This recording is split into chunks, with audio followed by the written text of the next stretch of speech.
그릇 안에 모두 피가 있으리라. 모세와 아론이 여호와께서 명령하신 대로 행하여 바로와 그의 신하의 목전에서 지팡이를 들어 나일강을 치니 그 물이 다 피로 변하고 나일강의 고기가 죽고 그 물에서는 악취가 나니 애굽 사람들이 나일 강물을 마시지 못하며 애굽 온 땅에는 피가 있으나 애굽 요술사들도 자기들의 요술로 그와 같이 행함으로 바로의 마음이 완악하여 그들의 말을 듣지 아니하니 여호와의 말씀과 같더라. 바로가 돌이켜 궁으로 들어가고 그 일에 관심을 가지지도 아니하였고 애굽 사람들은 나일 강물을 마실 수 없으므로 나일 강가를 두루 파서 마실 물을 구하였더라. 여호와께서 나일 강을 치신 후 이래가 지나니라. 아멘. 자리에 앉아 주시기 바랍니다.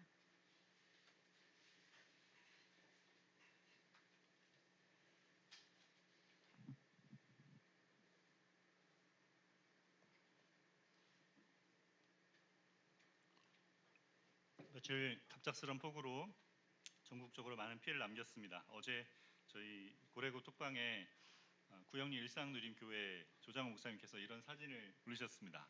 여기 그 구영리의 상가의 밀집 지역에 6층에 지금 교회가 있는데 밖에 테라스가 있잖아요. 테라스에 지금 물이 차가지고 하나 더 눌러주실래요? 네, 교회 안으로 물이 들어왔답니다. 그래가지고 저장하지 이거 사진을 보내왔어요. 그 6층이라고 비가 와도 뭐 괜찮겠지 아무리 많이 와도 상관없지 했는데 배수구 그 바깥에 이 배수구에 장난감이 막혀가지고 물이 빠지지 않았답니다. 그걸 몰라가지고 물이 이렇게 쌓여서 그래서 사진을 나중에 한 장 더 올리셨습니다, 목사님이. 애들이 청소년들이 저랬다고. 그래서 답글을 누군가 그래서 일상누림교회 미래가 밝습니다 이렇게 올려주셨습니다. 이렇게 물이 오는 비가 많이 오는데 저렇게 배수구가 막혀 있는지 우리가 모르는 거죠. 모르면 어떤 일이 벌어집니까? 이런 일들이 벌어집니다. 살면서 어떤 상황인지 알아야 아는 것이 힘이라고 뭐가 문제인지 알아야 그걸 풀어갈 수 있는 거죠. 여러분 우리가 그리스도인으로 살아가는 자리에서 우리가 알아야 될 것이 가장 중요한 게 뭘까요? 어떤 상황이나 무엇이나 가장 알아야 될 것은 우리의 삶의 주관자 되신 삼위 하나님이 어떤 분이신지를 아는 것입니다. 그거 알아야 우리가 이 상황에서 뭘 어떻게 해야 될지 성부, 성자, 성령 하나님이 어떤 분이신지 아는 것이 우리의 생명이 될 뿐 아니라 우리가 그것을 따라 무엇을 해야 되는지를 알게 되기 때문에 그렇습니다.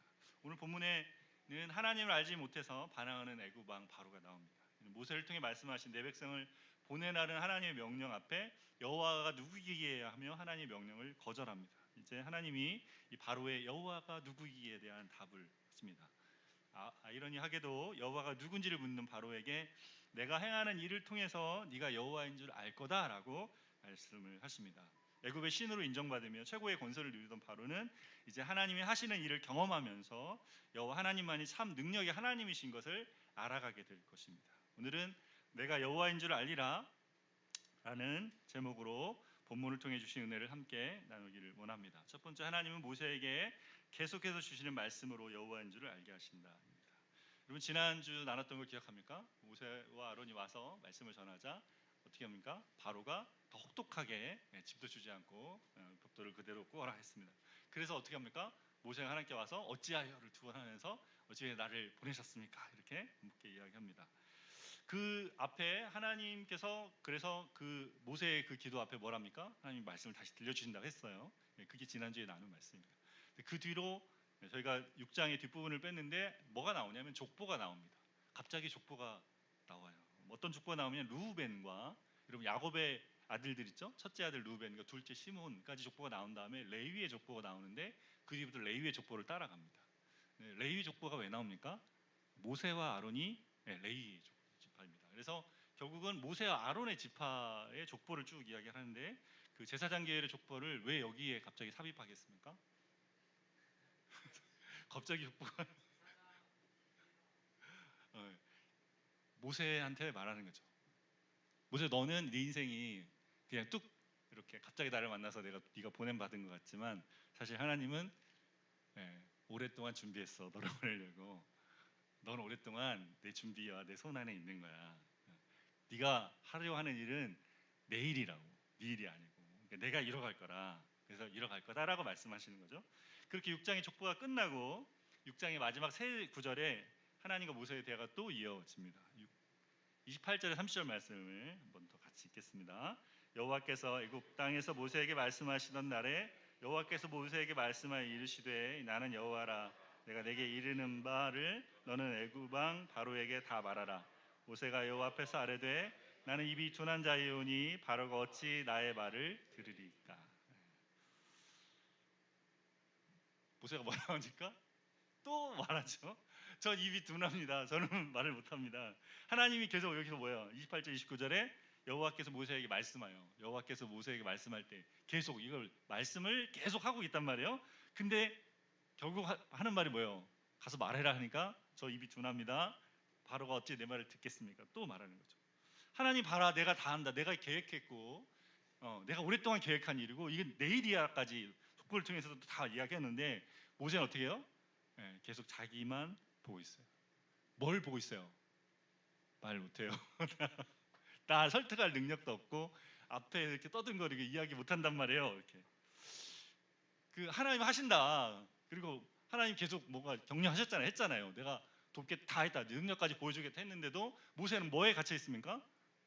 자기에게 갇혀 있습니다. 자기만 보이. 귀를 닫고 나는 못해요 이러고 있어요. 나는 안 돼요. 하나님 말씀하시는 것에 마음을 담고 있지 않습니다. 여러분 이런 모세를 어떻게 하나님 보낼 수 있을까요? 바로한테 됐다 너 그만하자 너 말고 딴 사람 내가 보내.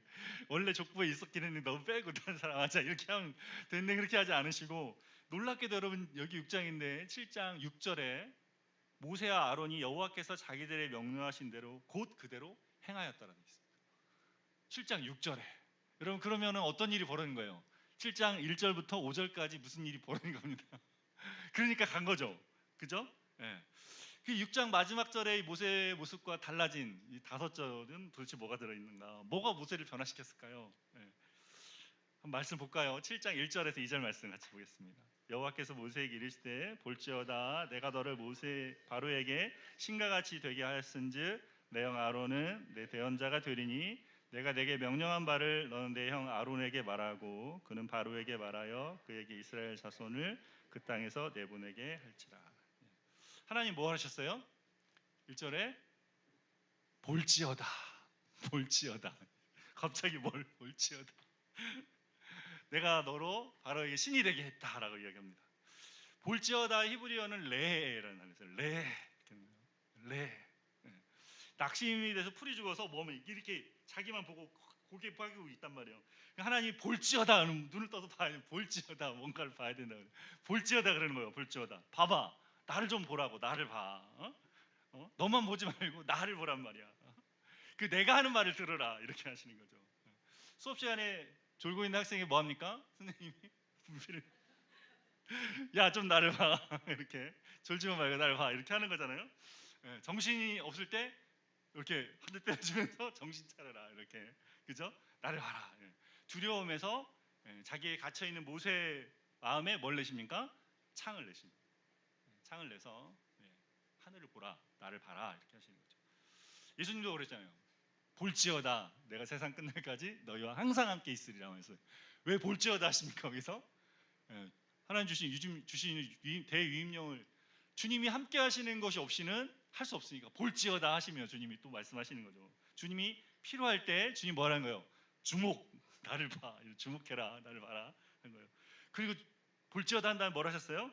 내가 너를 바로에게 신과 같이 되게 하겠다. 무슨 말입니까? 모세를 바로에게 하나님 같은 존재가 되게 하겠다는 거예요. 하나님께서 왜 지금 모세에게 이 말씀을 하십니까? 모세 마음 안에 뭐가 있어서? 두려움이 있어서. 두려움. 백성들과 이스라엘의 기록원들이 뭐예요? 그 가진 바로의 그 혹독한 통치 안에서 그들이 가진 그 마음의 무거움과 두려움을 가지고 누구에게 줬어요? 모세에게 줬죠. 당신 때문에 우리가 더 혹독하게 됐다 이렇게 던져져서 모세가 그걸 다 받고 뭐예요? 그걸 다 간지고 그 짐이잖아요. 무거운 짐. 두려움을 가지고 하나님 앞에 어찌하여 지금 하고 있는데 주님 뭐예요? 모세도 지금 두려워하고 있는 거죠. 그리고 바로한테 내가 가면 바로 왕이 어떻게 해요? 말 한마디면 자기 죽였잖아요. 제가 없애야 버려라.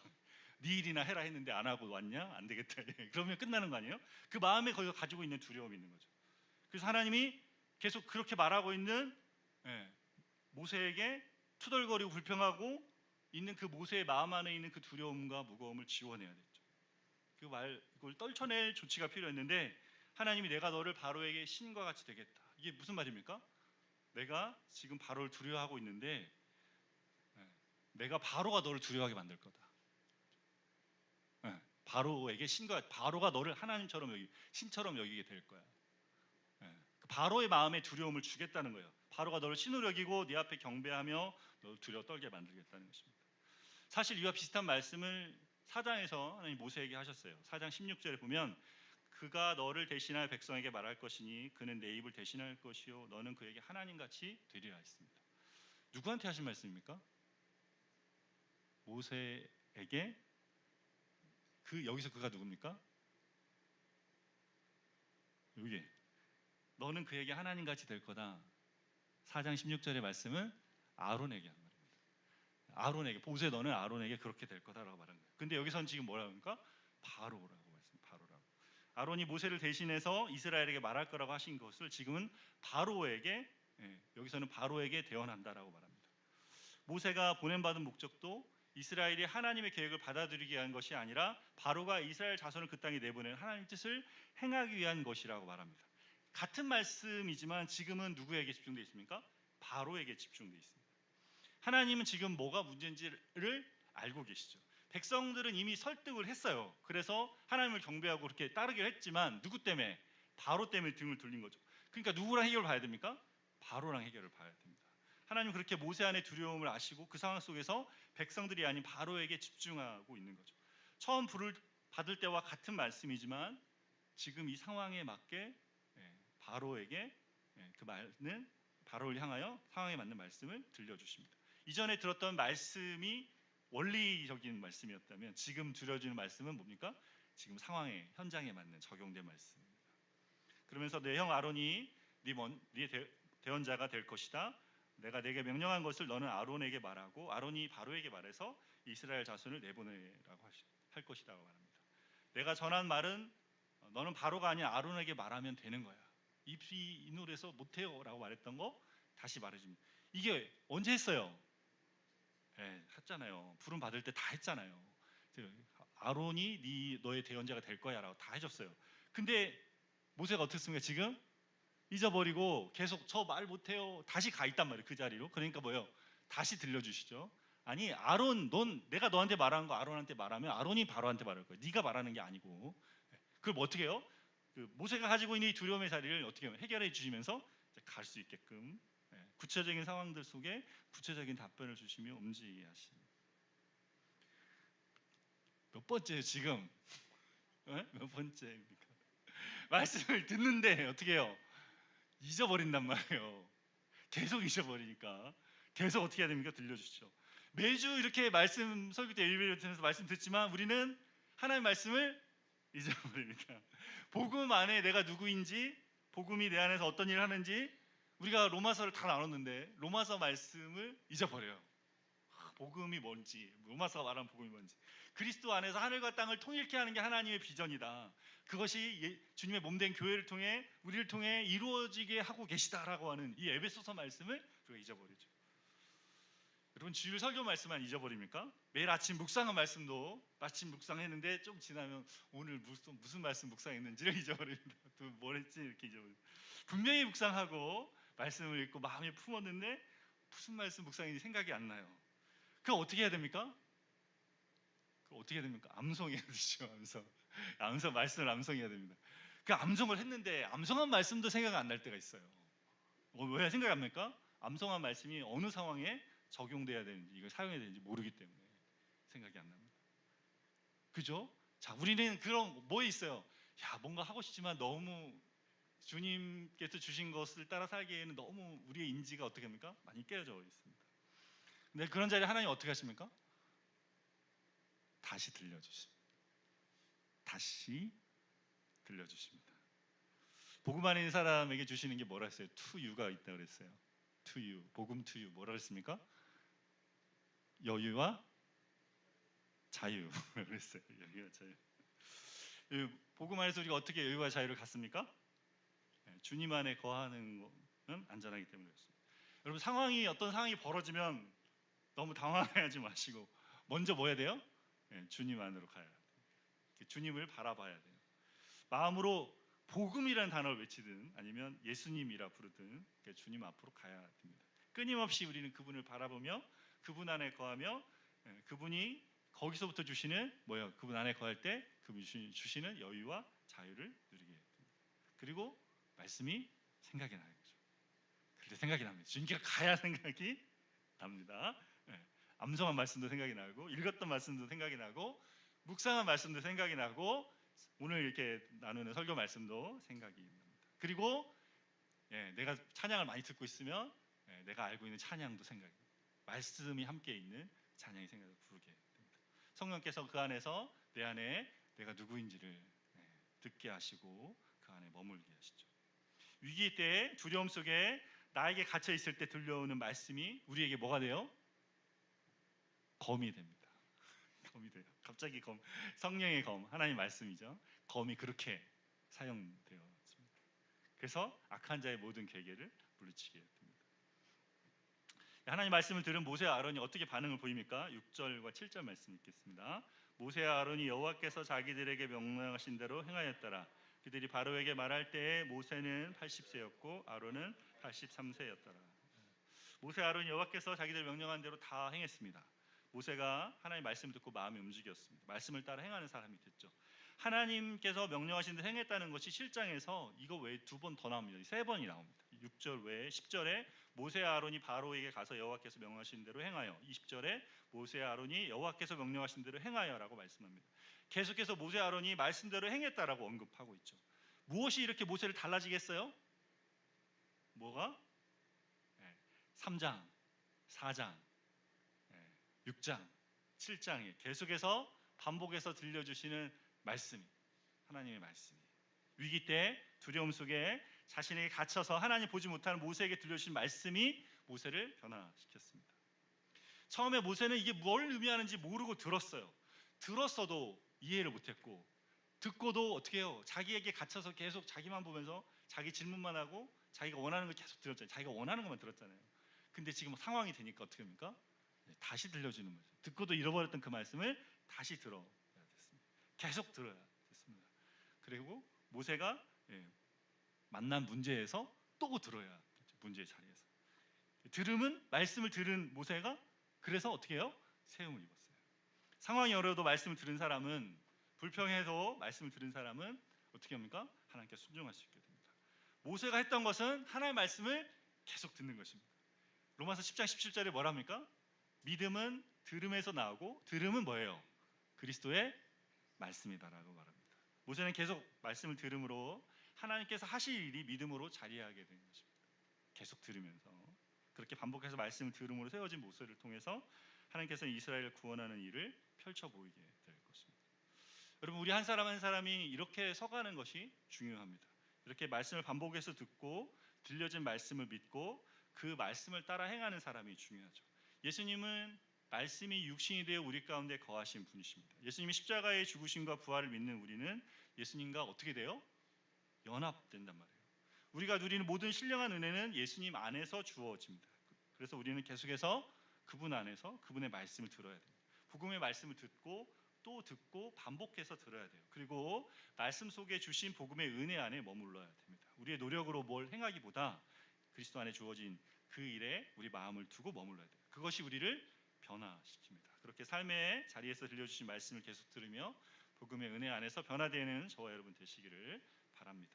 두 번째로, 하나님은 바로를 대적하심으로 여호와인 줄 알게 하신다. 10절에서 12절 말씀 보겠습니다. 모세와 아론이 바로에게 가서 여호와께서 명령하신 대로 행하여 아론이 바로와 그의 신하 앞에 지팡이를 던지니 뱀이 된지라. 바로도 현인들과 마술사를 부르매 그 애굽 요술사들도 그들의 요술로 그와 같이 행하되 각 사람이 지팡이를 던짐에 뱀이 되었으나 아론의 지팡이가 그들의 지팡이를 삼키니라. 모세와 아론이 바로에게 가서요, 이적을 요구하는 바로에게 하나님 말씀하신 대로 지팡이를 던지니까 그것이 뱀이 됐습니다. 여기 뱀을 뜻하는 단어는 탄닌이라는 단어를 쓰는데 코브라처럼 큰 뱀이나 용을 가리킵니다. 앞에서도 나눴지만 이 뱀은 애굽의 왕 바로를 상징합니다. 바로에게 왜 뱀을 보여줍니까? 바로가 여호와의 손안에 있다는 걸 보여주는 거죠. 하나님 대적하고 하나님 모른다고 하는 바로에게 앞으로 하나님 되심을 보여주겠다는 것을 보여주시고 계십니다.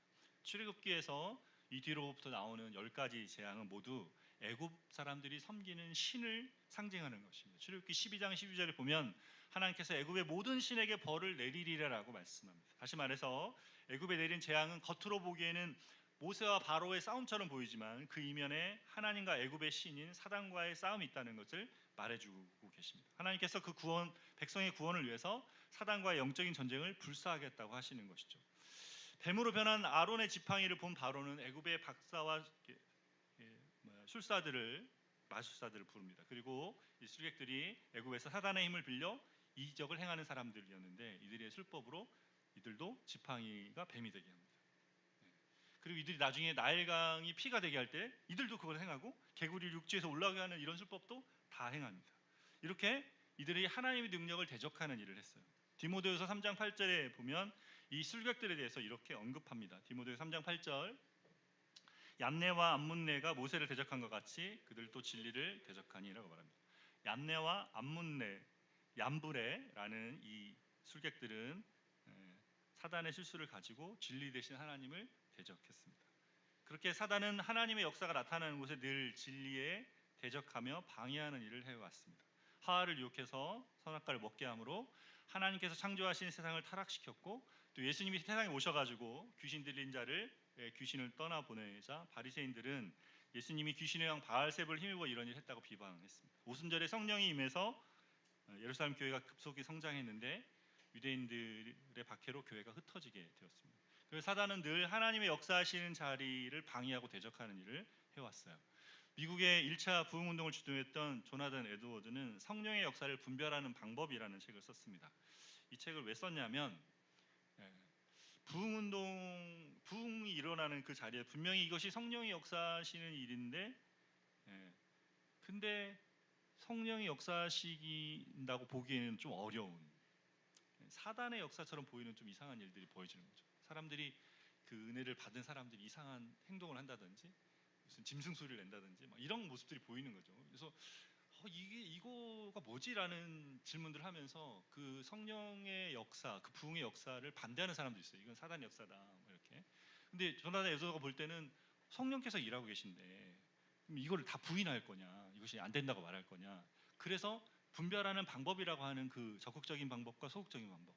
그러니까 어떤 현상을 나타나는 것이 아니고 그 현상 이건 소극적인 방법이라 말하고 적극적인 방법으로는 그 현상을 통해 성령께서 역사하시는 현상을 통해서 우리가 하나님 말씀을 사랑하고 하나님을 사랑하고 복음을 더 사랑한다면 그건 성령의 역사가 맞다라는 그런 정도로 가이드를 했습니다. 사단은 그렇게 늘 하나님의 역사가 일어나는 곳에 방해하는 일을 해왔어요. 사도 바울도 데살로니가후서 2장 9절에서 10절에 악한 자의 나탐은 사탄의 활동을 따라 모든 능력과 표적과 거짓 기적과 불의의 모든 속임으로 멸망하는 자들에게 있느니라라고 했습니다. 이 말씀은 우리 시대의 눈으로 보여지는 이적과 표적들을 그대로 다 믿고 따르면 안 된다고 경고하고 있는 것이죠. 여러분 이적과 그런 게 없는 게 아니고 있어요. 여러분 무당도 작두를 타잖아요. 작두를 어떻게 인간이 탑니까? 특별한 능력이잖아요. 이 시대에 여러분 아시듯이 이 시대는 굉장히 사실의 과학과 사실에 대한 합리성에 대한 얘기를 하지만 동시에 뭐 합니까? 영적인 일에 계속 이야기하죠. 유튜브에 그 K-팝 관련된 애니메이션이 하나 올라왔습니다. 혹시 아시는지 모르겠죠. 유튜브가 아니라 넷플릭스에 그 우리 K-팝 이렇게 하는 사람들이 나오는데 그 귀신 들린 사람들을 잡아내는 이것이 같이 섞여 있어요. 너무나 우리나라의 문화를 너무 잘 설명하지만 더불어서 거기에 영적인 게 들어가 있단 말이에요. 그 영적인 문화가 어떻게 합니까? 전 세계를 이제 휩쓸고 가는 거죠. 다 그 영적인 게 들어가는데 그게 뭐예요? 하나님을 대적하는 사단의 문화. 괜찮다고 문화 속에 넣어서 우리 마음을 사로잡고 들어오는 거죠. 술객들이 하나님을 대적하는 자리 지팡이가 된 뱀들을 어떻게 합니까? 그 자리에 어떻게 해요? 아론의 지팡이가 뱀이 됐는데 그 아론의 지팡이가 된 뱀이 어떻게 합니까? 얘네를 다 잡아먹습니다. 뭘 말합니까? 하나님께서 하나님 대적하는 이들에게 물러서지 않고 이들의 술수를 대적하고 계시죠. 하나님 있는 우리에게도 주님은 사단을 대적하라고 말씀합니다. 베드로전서 5장 8절과 9절 말씀 같이 보겠습니다. 근신하라 깨어라 너희 대적 마귀가 우는 사자같이 두루 다니며 삼킬 자를 찾나니 너희는 믿음을 굳게 하여 그를 대적하라. 야고보서 4장 7절 하반절에 이렇게 말씀합니다. 마귀를 대적하라 그리하면 너희를 피하리라 말씀합니다. 하나님 우리에게 마귀를 피하라 하지 않아요. 마귀를 대적하라 말합니다. 마귀를 달래라 하지도 않습니다. 마귀를 무시하라 하지도 않습니다. 대적하라고 하십니다. 대적하기 위해서 어떻게 해야 돼요?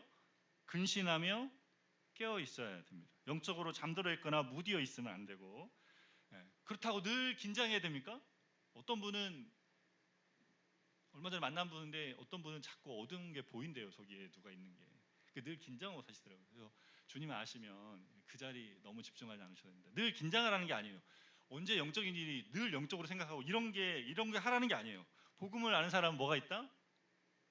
자유와 여유가 있다. 내가 힘줘서 내가 긴장해서 내 힘으로 마귀를 이기는 게 아니고 내 힘으로 대적한다고 마귀가 떠나는 게 아니란 말이에요. 야고보 4장 7절에 뭐라고 그랬어요? 믿음을 굳게 하라고 말씀해요. 그렇게 대적하라고 말한 다음에 8절에 바로 가까이서 하나님을 가까이 하라 그리하면 너희를 가까이 하시라 말씀합니다. 마귀를 대적하는 일은 누굴 가까이 하는 겁니까? 하나님을 가까이 하는 거예요. 앞에서 말씀드린 것처럼 복음 안에 있는 나에게 주어진 은혜가 뭔지를 생각하고 그 안에 거하는 것을 말합니다. 나 혼자서 막 방황하며 다니는 게 아니라고요. 늘 내 자신을 생각할 때 내가 주님 안에 있는 사람이라는 것을 생각하며 살아가는 거죠. 예수님 안에 내가 누구인지, 예수님 안에 내게 주신 은혜가 뭔지, 내가 믿는 삼위 하나님이 어떤 분이신지를 생각하며 하나님을 가까이 한다는 것이 그런 거죠. 이것이 우리의 믿음을 굳게 하는, 우리의 믿음을 굳게 하는 것. 우리가 믿는 바 어떤 분인지, 믿는 분이, 그리고 믿는 내용이 뭔지를 생각하는 것이 뭐다? 우리의 믿음을 굳게 하는 겁니다. 에베소 6장 10절에 영적 싸움을 위해서 이렇게 말씀해요. 너희가 주 안에서와 그의 힘의 능력으로 강건하여지고 라고 말합니다. 이 싸움은 우리 스스로 강하게 되어 싸우는 것이 아니고 주님 안에서 주님의 능력을 덧입음으로 강건해지는 거죠. 주님 안에 거할 때 강해집니다. 계속 내가 혼자 싸우는 게 아니고 영적인 상황이라고 여겨질 때 나 자신에 집중하는 것이 아니고 그것이 생각이 되면 주님께 집중하고 그분 안으로 들어갑니다. 그러면 그분의 능력을 덧입게 되죠. 악한 자의 괴계를 능히 대적하기 위해서 에베소서에서는 뭘 하라고 말합니까? 뭘 하라고 말했죠? 에베소 6장에 하나님의 전신갑주를 입으라 했습니다. 여러분 기억나십니까? 하나님의 전신갑주는 뭐였어요? 뭐였습니까? 한번 눌러주실래요? 뭐였습니까? 구원의 투구, 의의 흉배, 진리의 띠, 평안의 복음에 의한 신, 믿음의 방패, 말씀의 검이었습니다. 어떻게? 구원의 투구 했어요. 아까 했어요. 처음 했습니다. 자, 여러분 이게 뭐라고 그랬어요? 이것이 이 전신갑주가 우리가 어떻게 있습니까? 이거를 어떻게 입는다 그랬습니까? 기억을 못 하시는군요. 제가 여기다가 이렇게 자퇴 갖고 했는데 기억을 못 하시는군요. 이게 뭐라 그랬어요? 그거 알아야지, 그걸 입어야지 했는데 어떻게 입냐고요?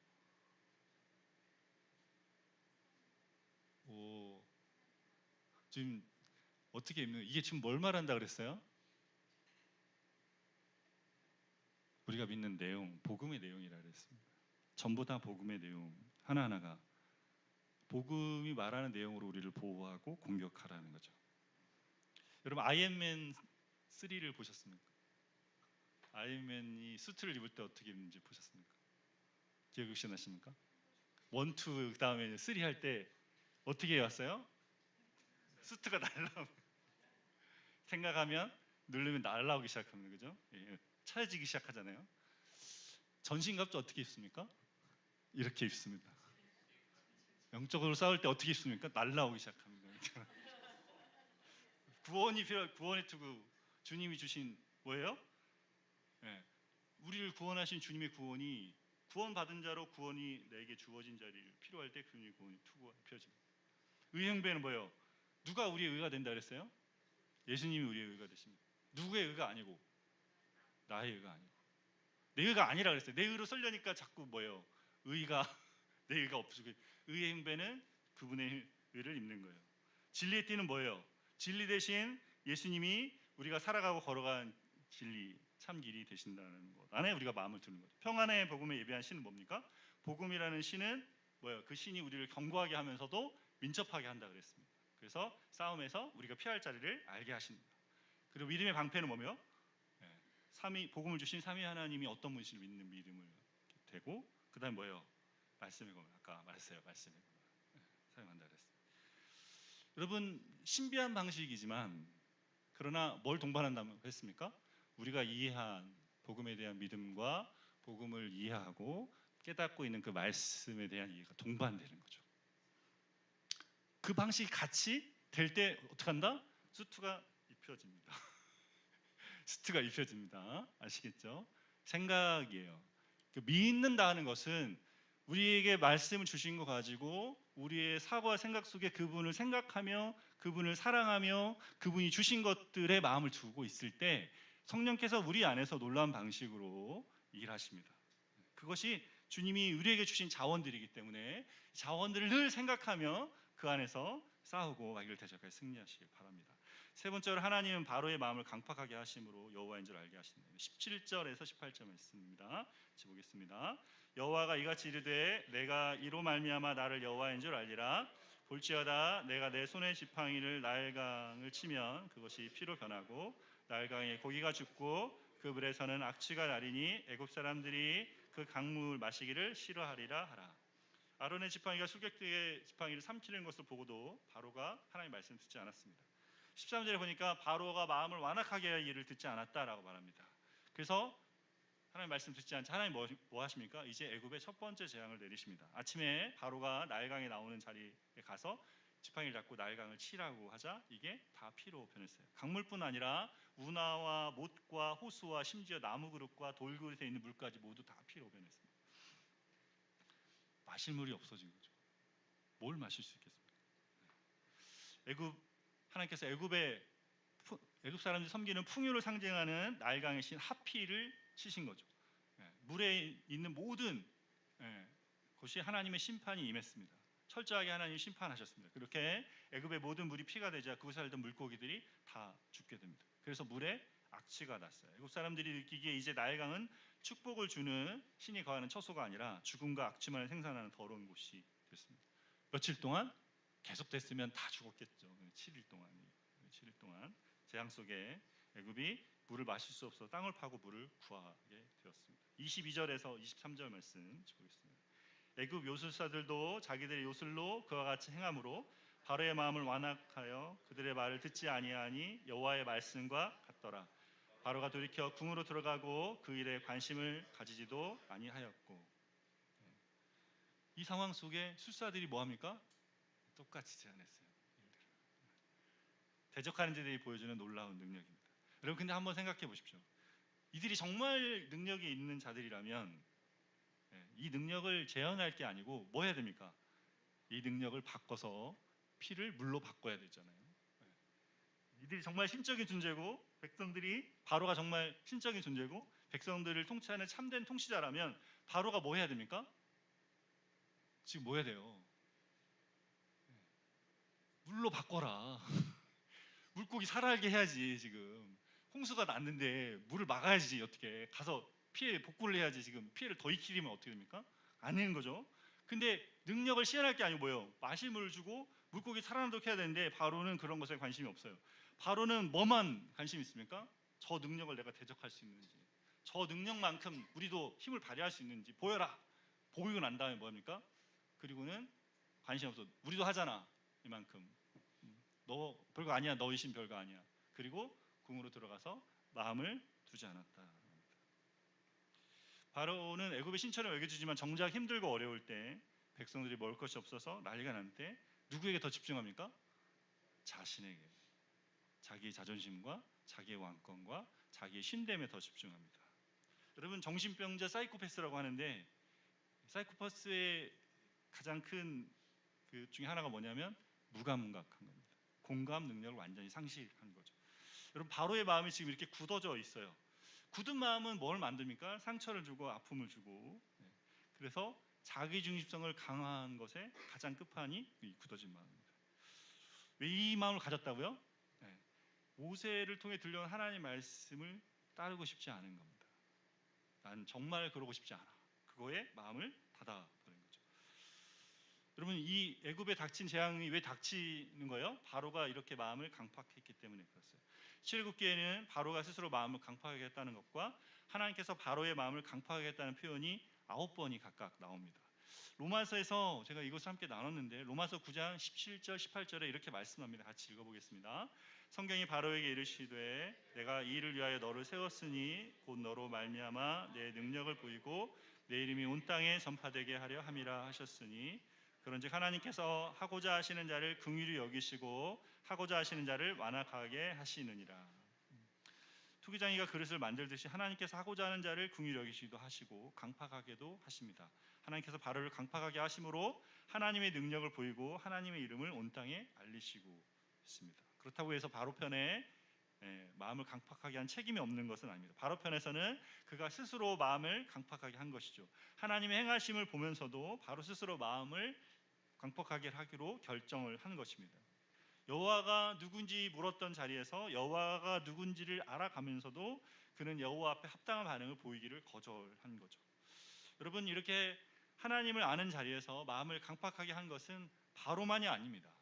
여호와 하나님의 일하심을 보고 출애굽한 이스라엘 백성도 마음을 강팍하게 하다가 약속의 땅에 들어가지 못하고 광야에서 죽임을 당한 사람들이 있었습니다. 히브리서 3장 7절과 8절에 이렇게 말씀합니다. 같이 읽겠습니다. 그러므로 성령이 이른 바와 같이 오늘 너희가 그의 음성을 듣거든 광야에서 시험하던 날에 거역하던 것 같이 너희 마음을 완고하게 하지 말라. 출애굽기잖아요. 모세오경에 나간 다음에 일어나는 일, 광야에서 하나님을 시험하는 백성들입니다. 하나님 말씀 들을 때 뭐 하지 말라? 마음을 강팍하게 하지 말라 합니다. 하나님 말씀 보다가 내가 가진 생각과 가치관이 더 옳다고 생각하고 있다면 그 마음이 강팍해져 있는 것입니다. 그런 자리는 뭐 해야 돼요? 복음을 통과하는 말씀에 대한 이해와 만나면서 부드러워진 마음이 되어야 합니다. 내가 가진 생각과 가치관이 복음을 통과함이 이해될 때 우리는 마음이 부드러워집니다. 하나님은 우리가 하나님께 묻는 것을 금하지 않으셨어요. 다윗도 사울 왕의 추적을 피할 때 블레셋과의 전쟁 중에 어떻게 싸워야 될지, 언제 싸워야 되는지를 하나님께 물었습니다. 기독교 변증학자 프란시스 셰퍼는 하나님은 정직한 질문에 정직한 답변을 주신다라는 유명한 말을 했습니다. 세상을 만드신 하나님이 진리이시기 때문에 우리는 그분 안에서 무엇이든지 물을 수 있습니다. 근데 물어놓고 따르지 않고 받아들이고 싶지 않아서 질문으로 핑계대고 있다면 그런 질문은 하면 안 되는 거죠. 질문해 놓고 그 질문에 대한 답도 관심도 없고 그 답을 들어도 자기 인생과 삶을 바꾸려 하지 않는 질문을 하면은 안 되는 겁니다. 그거는 뭐예요? 그게 강팍한 마음. 그게 강팍한 마음이에요. 답을 주는데도 관심이 없고 그 답을 들어도 마음을 바꾸려 하지도 않고 그리고 이걸 정말 알고 싶어 하지도 않는. 그건 뭐예요? 하나님으로부터 뭘 가져옵니까? 징계를 가져오게 됩니다. 물이 피가 되는 재앙 속에서도 마음이 강팍한 바로는 그 뒤로 가축에 죽어가고 사람들이 병들게 되고 심지어 장자들까지 죽는 일을 겪어야 했습니다. 말씀하시는 하나님 앞에 마음을 강팍하게 하고 있지 않은지 돌아보게 되기를 원합니다. 내가 하나님의 자리에서 교만해서 굳어진 마음으로 살고 있지 않은지를 돌아보시기를 바랍니다. 말씀을 듣고 경고를 받고 있지만 여전히 습관적인 죄를 짓고 있지는 않은지를 돌아보시기를 바랍니다. 사실 이렇게 말씀을 나눠도 우리가 우리의 죄성은 바로처럼 하나님의 뜻인 줄 알면서도 그 하나님 뜻을 따르는 일에 늘 넘어지고 있어요. 조금만 어려운 일이 일어나도 내가 원하는 대로 상황이 되어지지 않으면 금세 우리는 본 모습으로 돌아갑니다. 그럼 우리의 모습을 볼 때마다 우리 뭐 해야 됩니까? 마음을 강팍하게 하는 게 아니고 뭐 해야 됩니까? 나를 위해 십자가에 죽으신 예수님을 바라봐야 됩니다. 예수님은 우리의 이 반역하는 마음 때문에 십자가에 못 박혀 죽으셨어요. 우리가 아직 죄인 되었을 때에 그리스도께서 우리를 위하여 죽으심으로 하나님께서 우리에 대한 자기 사랑을 확증하셨다고 로마서 8장 5장 18절에 말씀하고 있어요. 우리가 아직 죄인 되었을 때란 뭡니까? 우리가 아직 하나님을 향하여 원수고 하나님을 향하여 대적하고 반역하는 마음으로 있을 때 그때 하나님 예수님을 통해 죽어주심으로 하나님 우리를 사랑하신다는 그 사랑을 확증해 주셨다는 겁니다. 그래서 뭐 하라는 거예요?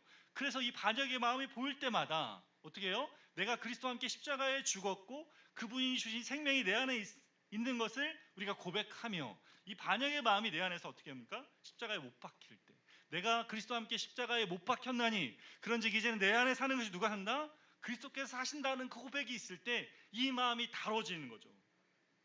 그래서 이 마음이 일어날 때마다, 반역하는 마음이 일어날 때마다 뭐예요? 이 말씀이 내 안에 들려줘야 되는 거예요. 내가 그리스도와 함께 십자가에 못 박혔나니. 이거를 할 때 뭡니까? 내가 죽고 주님이 내 안에 사는 일들이, 내 마음이, 반역하는 마음이 죽고 주님이 내 안에 일어나서 그곳으로 내가 살게 되는 일들이 일어나는 거죠. 그 고백 가운데 우리의 반역하는 마음이 주님께 드려지고 주님이 우리를 이끌어가는, 말씀을 따라 살아가는 삶을 살아가게 되는 것입니다. 내가 여호와인 줄 알라 주님 말씀하십니다. 어떻게 알게 돼요? 어떻게 알아갑니까? 오늘 뭐가 남습니까, 마음에? 어떻게 알게 된다고요? 우리가 주님 앞에 주님 말씀 주신 자리가 무엇인지를 알아가며, 내 안에 불편한 마음을 볼 때마다 어떻게 해요? 계속 주님 주신 십자가의 은혜 앞에 내 마음을 두면서 그것이 조금씩 바뀌어져 간단 말이에요. 똑같지 않다고요. 계속 듣잖아요. 계속 들려오잖아요. 계속 말하잖아요. 그죠? 그러니까 어떡합니까? 조금씩 달라지기 시작합니다. 이 변화가 저희 스스로 하는 게 아니고 우리 안에 성령께서 일하시며 우리를 변화시켜 주시는 그네를 누리는 저 여러분 되시기를 바랍니다. 주신 말씀 가지고 찬송가 302장 찬양하시고 기도하시며 나가도록 하겠습니다.